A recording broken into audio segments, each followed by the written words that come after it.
calorie counting is an incredibly common practice when it comes to managing one's diet.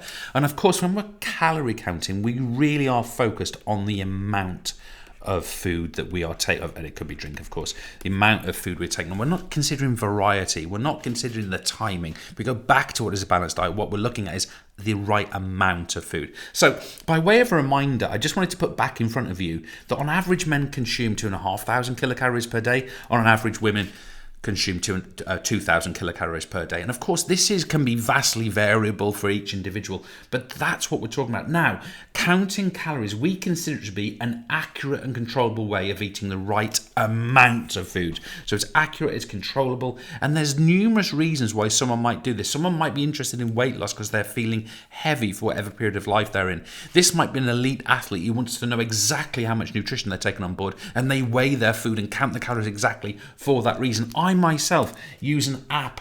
If there's a food that I'm unsure about and I don't know its nutritional value, I will actually look that up and see what sort of calorific value it has.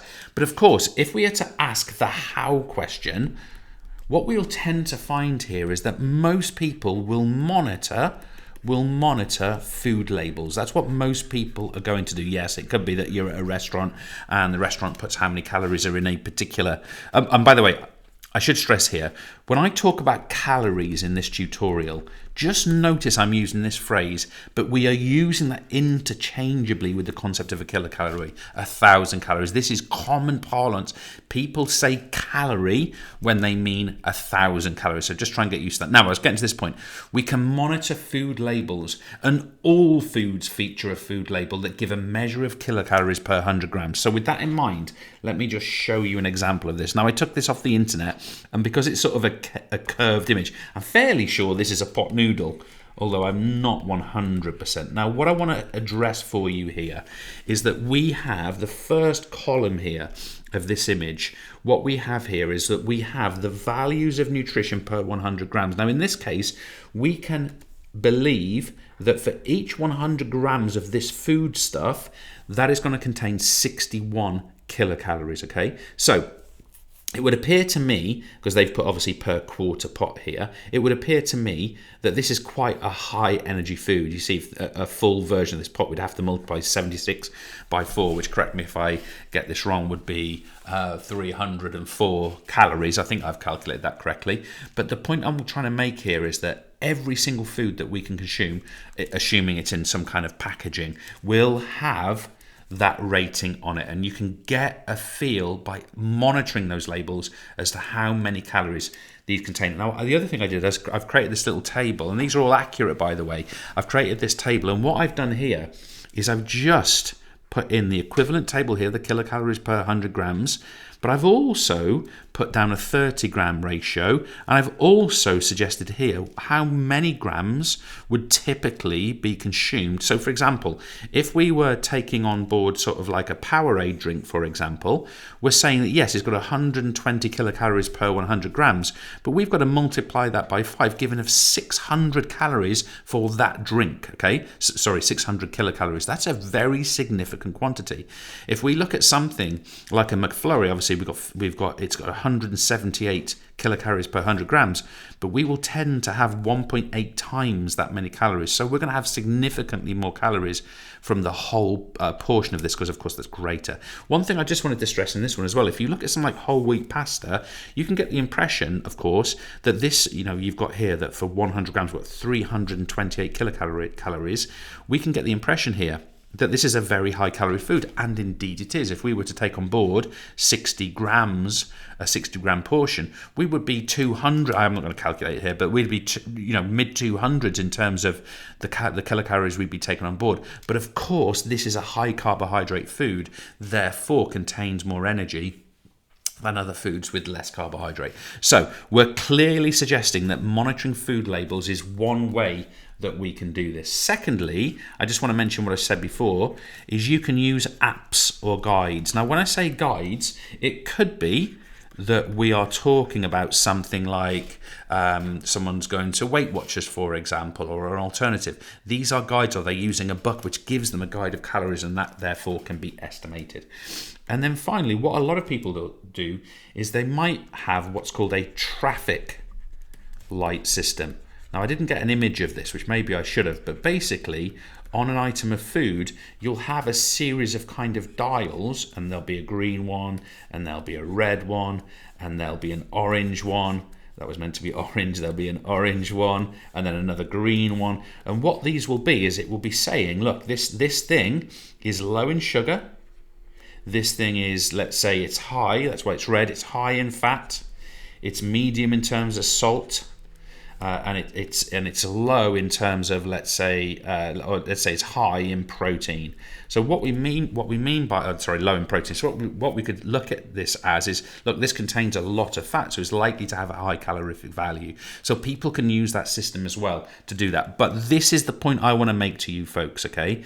I want to remind you that we have a very simple equation that we can use when it comes to calorie counting, a very simple equation. And that simple equation is the following. That simple equation is, it's almost a statement as opposed to an equation, but a person who consumes less calories, or let me get it grammatically correct, fewer calories over time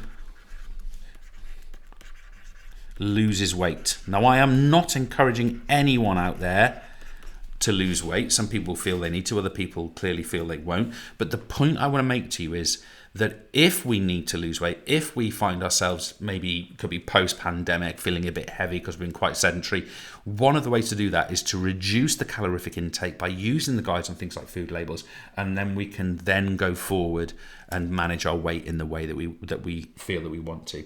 And I just want to remind you that that could be to maintain weight, eating our energy balance would be eating the same amount of calories that we burn. It could be that we want to lose weight, consuming fewer calories than we burn, but it could also be that we want to gain weight. We can use this in the same way, exactly the same relationship, we just reverse. And of course, this might be the case for all kinds of sporting reasons.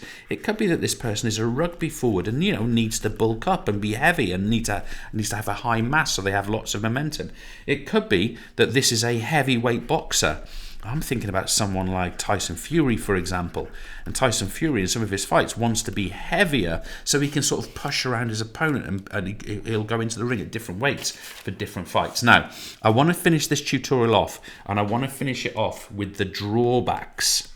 The drawbacks of CC, of calorie counting. We're basically saying that maybe this is a good idea. It helps us to manage our energy intake. But this is really important. It does not ensure balanced diet. All we are talking about here is how much energy we are consuming. We are not talking about how many minerals, how many different nutrients, how many vitamins, how much water we're taking on. So we could eat the right amount of the wrong variety. And that's something that I encourage you to think about. And linking off from that, I want to say that diet is more than energy. It's about all those nutrients that we've discussed in all of our tutorials that we have covered. We also, just expanding on that, we can also say that wider nutrition is required. We are not taking into account, when we count calories, we are not taking into account, for example, fiber. We are not taking it into account, for example, I'll just put vits. We are not taking into account minerals. I'll just put mins. These things need to be considered to have a healthy diet. One other thing that I want to stress here is that sometimes as well, people will overemphasize, and I'm going to call it CC. So some people might overemphasize calorie counting, okay?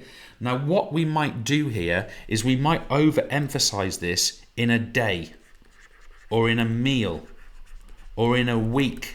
So we basically get really obsessed with how many calories we're taking on board in a particular unit of time, when really what we need to do is we need to look at the trend of our calorific intake, not, for example, what we do in a particular day. We want a trend of how that is over a period of time. For example, I don't know what people's, for example, religious backgrounds are that might be taking this, but a lot of people in the UK celebrate Christmas, for example, and a lot of people overeat at Christmas, for example. That's kind of normal, right? And you might be a little bit heavier post-Christmas than pre-Christmas.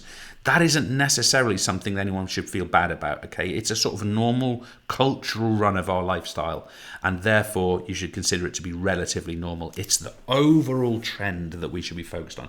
Now, one other drawback on it, there's actually two here, but it can lead to obsessiveness. Sometimes people get, really carried away with calorie counting, and it can also lead to guilt.